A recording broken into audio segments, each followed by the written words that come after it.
Assalamualaikum warahmatullahi wabarakatuh. Berjumpa lagi dengan channel Kadang Sinau 27. Pada kesempatan ini kita akan bahas materi tentang procedure text atau text prosedur. Jangan lupa ya untuk like dan subscribe kami bagi yang belum subscribe agar channel kami semakin berkembang. Nah, kita langsung masuk pembahasan ya. Jadi pada kesempatan ini kita membahas tentang text prosedur ya, atau procedure text kalau dalam bahasa Inggrisnya ya. Langsung saja ke materi. Definition of procedure text. Apa itu procedure text? Procedure text adalah a text that is designed to describe how something is achieved through a sequence of action or steps. Jadi definisi dari teks prosedur tersebut adalah teks yang dirancang untuk mendeskripsikan bagaimana sesuatu dicapai melalui suatu urutan tindakan atau langkah. Jadi di sini teks prosedur ini kita di sini akan bahas tentang urutan atau langkah ya. Jadi langkah-langkahnya bagaimana membuat teks prosedur nanti akan kita bahas di materi kali ini ya. Yang mana tujuan dari teks prosedur ini adalah to inform about how to do or how make or how to use something ya. Jadi tujuan dari teks prosedur ini adalah untuk menginformasikan tentang bagaimana untuk melakukan, bagaimana untuk membuat, ataupun bagaimana untuk menggunakan sesuatu. Paham ya? Jadi teks prosedur itu fungsinya adalah 3, menjelaskan bagaimana tentang cara melakukan, cara membuat, ataupun cara menggunakan sesuatu. Itulah fungsi dari teks prosedur. Kemudian untuk teks prosedur itu nanti ada beberapa jenis, yang mana bisa berupa recipe atau resep kalau dalam bahasa Indonesia ya, kemudian juga manual dan juga bisa untuk tutorial ya. Jadi inilah fungsi dari penggunaan procedure text atau teks prosedur ya. Kita masuk ke generic structure of procedure text atau susunan strukturnya dari teks prosedur. Bagaimana susunannya? Nah, susunan yang pertama dia adalah ada goal. Goal itu dia adalah tujuan. Ya. Jadi untuk teks prosedur itu pasti diawali dengan tujuan. Tujuannya apa? Oh, tujuannya untuk membuat apa? Itulah yang namanya goal. Goal itu adalah tujuan. Kemudian yang kedua harus ada material or ingredient.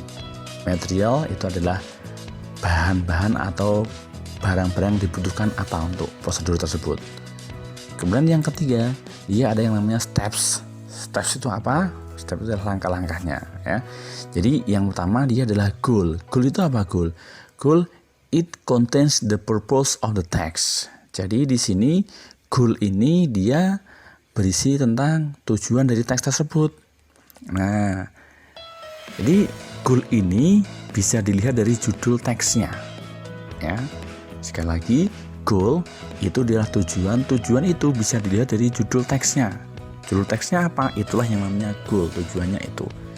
Jadi jangan lupa kalau membuat teks prosedur, nanti di bagian judul itu harus menunjukkan tujuannya untuk apa. Ya, itulah yang namanya goal atau tujuan dari teks prosedur. Kemudian yang kedua, material or ingredient. Barang-barangnya apa? Nah, di sini it contains the materials that be used on the process. Jadi generic structure yang kedua setelah goal ada yang namanya material. Di sini menjelaskan bahan-bahannya apa untuk proses tersebut. Nah, jadi selain tujuan juga ada bahan-bahan yang harus disiapkan untuk teks prosedur tersebut. Yang ketiga adalah steps, langkah. Ini langkahnya apa ini? It contains the step to do during the process. Jadi steps ini dia nanti menjelaskan langkah-langkahnya apa aja untuk membuat kalimat atau membuat teks prosedur tersebut. Nah, iya paham ya? Ketiga jenis ini goal, material, dan steps ini dia adalah generic structure dari teks prosedur. Nah, jadi kalau membuat teks prosedur harus ada 3 poin ini. Ada tujuan, ada bahannya apa aja, dan ada langkah-langkahnya. Itulah untuk membuat teks prosedur yang sempurna. Kalau ada yang kurang nanti dianggap kurang sempurna teks prosedurnya. Nah, sekarang kita ke contohnya. Nah, di sini ada how to make mango juice, bagaimana cara membuat suatu jus mangga. Ya, kita analisa dengan ketiga struktur jenis structure dari teks prosedur tadi. Yang pertama ada goal, ya, kemudian ada material atau ingredients, dan kemudian yang ketiga ada steps. Nah, kita analisa bersama-sama. Di sini ada teks tentang how to make mango juice, ingredient, ya. Jadi untuk yang utama goal, tadinya dia bilang goal itu tujuan. Tujuan terletak atau terlihat dari judul teksnya. Jadi kita bisa dari sini goalnya adalah how to make mango juice, yang mana berarti teks ini akan menjelaskan tentang cara membuat jus mangga. How to make, inilah cara membuat mango juice, jus mangga. Jadi ya sudah ketemu ya. Struktur yang pertama adalah goal, tujuan, itu terletak pada judul teksnya. Ya. Kemudian material atau ingredient, bahan-bahannya apa? Ini terletak di mana? Ini kita lihat di sini ingredients. Nah, a ripe mango, a spoon of sugar, a half glass of water, dan some ice cubes. Ya. Jadi ini paling atas adalah a ripe of mango, ini ada sebuah mangga, kemudian a spoon of sugar, dari 1 sendok gula, ya. Kemudian a half glass of water, setengah gelas air, dan beberapa es, ya, butiran es itu. Inilah yang komposisi yang kedua. Ingredientsnya ada, jadi sudah betul ya. Yang pertama goalnya ada di judul, kemudian material atau ingredientnya ada beberapa, ini ada 4 jenis tadi. Nah, yang ketiga dia ada yang namanya steps, langkahnya apa? Nah, first bla bla bla, next bla bla bla, then after that finally. Inilah yang namanya langkah. Jadi ya, goalnya, tujuannya terletak di judul, cara membuat jus, kemudian bahan-bahannya ada 4 jenis ini. Ya, ada buah mangga, ada gula, ada air, dan ada butiran es. Ya, langkahnya ada 5. Ya, yang first, next, then, after that, finally, dan berakhir di finally ini. Tadi paham ya. Jadi untuk strukturnya, contoh kalimat, contoh teks ini sudah betul karena ada goalnya ini, how to make, judul ini, kemudian ingredientsnya ada, juga ada stepsnya.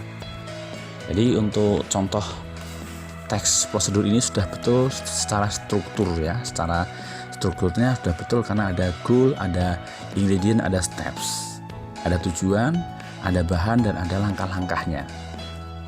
Nah, setelah kita tahu strukturnya, sekarang kita ke language feature-nya. Nah, ciri-ciri bahasanya bagaimana seperti ini. Ya, untuk teks prosedur, yang pertama dia adalah menggunakan simple present tense. Apa itu simple present tense? Nah, untuk membuat kalimat prosedur, itu langkah yang pertama adalah dia menggunakan kalimat bentuk simple present tense, yang mana ada subjek kemudian diikuti dengan kata kerja bentuk pertama. Nah, itu ciri bahasa yang pertama dari teks prosedur. Kemudian yang kedua, dia memakai temporal conjunction. Ini yang bagaimana? Nah, nanti temporal conjunction adalah urut-urutannya. First, second, first itu pertama, second kedua, next, then after that finish. Ini adalah contoh dari temporal conjunction yang bisa digunakan di teks prosedur. Nah, jadi ini adalah contoh-contohnya, yang mana itu menandakan urutan. Ya. Kemudian first, second, next ini dia dipakai biasanya mengamali stepsnya, langkahnya. Ya, temporal conjunction tersebut. Kemudian dia yang ketiga, dia menggunakan imperative sentence. Apa itu imperative sentence? Imperative sentence itu adalah kalimat perintah. Nah, contohnya apa? Nanti dia bisa menggunakan kata open, close, stop, stir, blend, and cook. Nah, dia ciri bahasanya satu, dia menggunakan simple present tense, kemudian dia yang kedua menggunakan temporal conjunction atau penghubung yang merupakan urutan tadi, dan yang ketiga dia menggunakan imperative sentence atau kalimat perintah. Nah, biar lebih jelas sekarang kita lihat ke contoh penggunaan dalam teks prosedur untuk ciri-ciri bahasa tersebut. Nah, sini teksnya masih sama ya, tentang bagaimana membuat jus mangga tadi.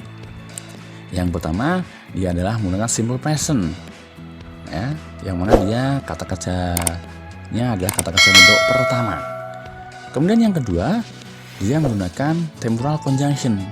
Yang mana temporal conjunction? Nah, ini terletak di steps ini, ya. Di steps dia ada temporal conjunction. Misalnya langkah pertama first, kemudian next, kemudian ya, then, after that itu setelah itu, dan finally. Sekali lagi, kalau finally itu berarti dia sudah ada di langkah yang terakhir. Ya, setelah finally tidak ada langkah yang lain karena finally itu adalah yang terakhir. Dan juga sama, first itu adalah langkah pertama, berarti tidak ada langkah sebelum kata first ini. Ya, itu yang namanya temporal conjunction. Kemudian dia yang ketiga, dia menggunakan imperative sentence, kalimat perintah atau kata perintah. Nah, itu juga terletak di steps, di langkahnya.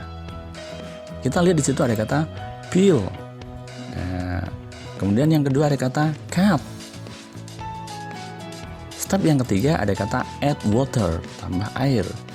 Nah, langkah yang keempat ada kata turn on, nyalakan. Dan langkah yang terakhir juga ada imperative sentence yang mana pour. Nah, pour the mango. Nah, itu ya. Jadi itulah contoh penggunaan dari ciri-ciri bahasa dalam kalimat atau teks prosedur, yang mana harus ada simple present tense, kemudian temporal conjunction, dan imperative sentence. Ya, demikian tadi ya pembahasan tentang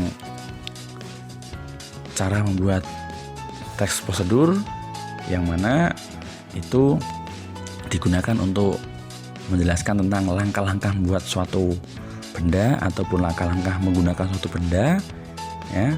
Jadi semoga apa yang kita bahas ini bermanfaat. Mohon maaf kalau ada kesalahan ya. Terima kasih. Ingat, selalu rajin belajar dan jangan lupa berdoa. Pasti masa depan kalian akan lebih baik. Terima kasih ya. Sampai jumpa di lain kesempatan. Assalamualaikum warahmatullahi wabarakatuh.